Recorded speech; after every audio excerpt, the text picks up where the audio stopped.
Hello, everyone. It's Shane Kanto, your Wasteland reviewer, and welcome to the streaming Wasteland here on the SPDM Crew Podcasting Network.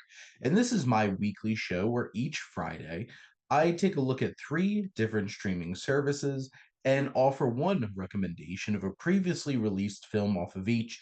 And hopefully, by the end of this episode, you have a nice full weekend of movies to check out. And we're getting a little bit more comedy centric on this particular episode. And as we highlight the different streaming services of AMC Plus, Peacock, and Criterion Channel. And let's start with AMC Plus and let's go back to the year 1992. It is the third film in a great horror franchise that decided to shirk a lot of its horror elements for a dark comedy, farce, fantasy, and that is Sam Raimi's Army of Darkness. And this particular film focuses on Ash Williams, who accidentally gets transported back to 1300 AD, and he must retrieve the Necronomicon and battle an army of the dead in order to return home and save this kingdom. And first off, at the center of it, it is Bruce Campbell doing his Bruce Campbell thing, just being endlessly quotable, endlessly fun, smug in a fun way, and him just hamming it up over the course of this 81-minute film. It is lean, it is mean. There's whole bunch of craziness. Like there's fleeting moments of horror, there's body horror, there's some moments where you actually have some like really creepy character designs or skeletons and some bit of a jump scare or two along the way. But this really does lean more into the farcical slapstick comedy of it all. And Bruce Campbell really does commit to the bit with his great use of physical comedy and just his over the top cartoonish performance that really works here. This has plenty of style from Sam Raimi, who continues to deliver with his particular brand of tone and visuals in terms of his directing. And it really shines here for Army of Darkness, which is just a delightful good time. You have endlessly quotable moments that are so much fun, whether it's like this is my boomstick or hail to the king, baby. Or it's like, you thought me beautiful once. Well, honey, you got real ugly. And so many other great moments and just sharp line deliveries and just hilarious one-liners from Bruce Campbell. And this has tons of practical effects, crazy fantasy elements. It has a lot going on for it, and it is such a fun time and such an impressive film with a lot of great costuming and production design and all of these things that bring this dark, twisted world to life that is just injected with plenty of slapstick good time. And it's one of those kinds of films that you're in, you're out, you had a blast, and you'll continue to remember how good of a time you had while you're probably quoting this movie later and also wondering why Bruce Campbell is so damn charming because he really is.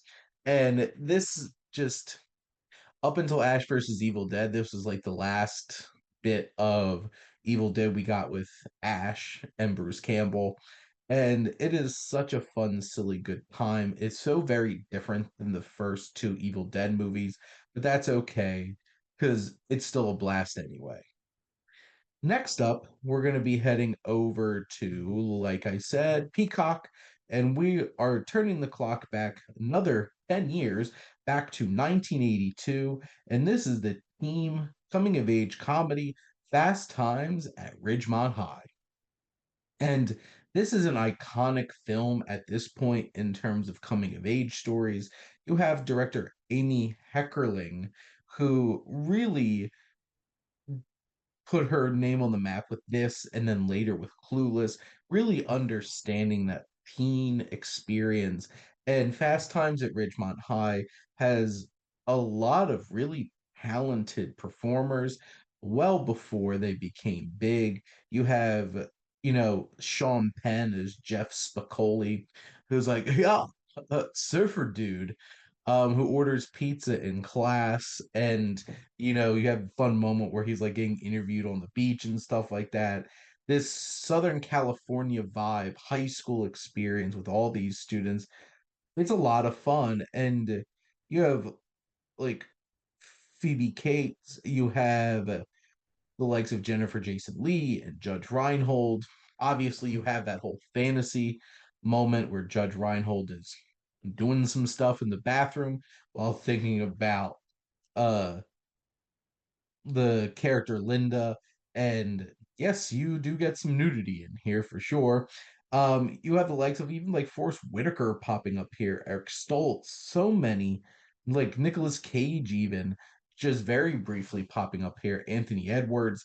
There's just so many talented young performers here, and this is written by Cameron Crowe years before he would become a filmmaker on his own, making his directing his own films. And this just captures that feeling of high school and all the nonsense and the dating and trying to get laid and trying to do good in school and finding a job and all of these things. It's Heckerling really understands that coming of age experience so well, whether it's this or Clueless, and is able to just capture a vibe and a feel that's very relatable to so many young people, that they connect with these stories and they have lasting impressions. Like this film is over 40 years old and still is able to capture a lot of that coming of age angst, and does it with a fun vibe, good humor, and a lot of those like trend setting kinds of tropes that you expect out of films like this. And like this is kind of the films that really made it come into fruition. And the talented combo of Heckerling and Crow, along with all the young performers on screen from Jennifer Jason Leigh, Robert Romanus, Judge Reinhold, Sean Penn. There's just so many great moments and characters to enjoy here. And it's pretty iconic in terms of some of those characters and moments that even if you haven't seen Fast Times at Ridgemont High, you definitely know some of these scenes. But lastly, we're going to head over to the Criterion channel and turn this clock way back to 1936. And we're going to be talking about modern times. And this film, clocking in at just at an hour and 27 minutes, features the tramp as he struggles to live in a modern industrial society with the help of a young homeless woman. And you got that romance, you got that charming element of human connection that we love to see from these classic Chaplin films. There's a level of humanity to it for sure. And his connection, uh, Paulette Goddard's character and Chaplin's having this connection, really bringing some heart to the film. But at the end of the day, what really stands out about modern times is all the physical comedy, especially in the workplace, as you see like this feeding machine or him getting caught in the gears and the big machines and all of these elements. This film is still very topical in terms of the workplace, in terms of oversight and the evolution of the workplace, and like how much we should be worrying about the safety of workers in situations. And especially nowadays, where like we're in a place where you can conceivably see OSHA being dismantled and then having to worry about all these things all over again. Then this film becomes uncomfortably timely all yet again. And Chaplin is just an absolute powerhouse in terms of slapstick comedy and also emotion. And he's a great filmmaker. This is extremely well directed. Its production design is fantastic with this like state of the art factory that we experience, and so many iconic gags from like we've seen the visuals of him stuck between the gears of the giant machine before, because this film is just so iconic.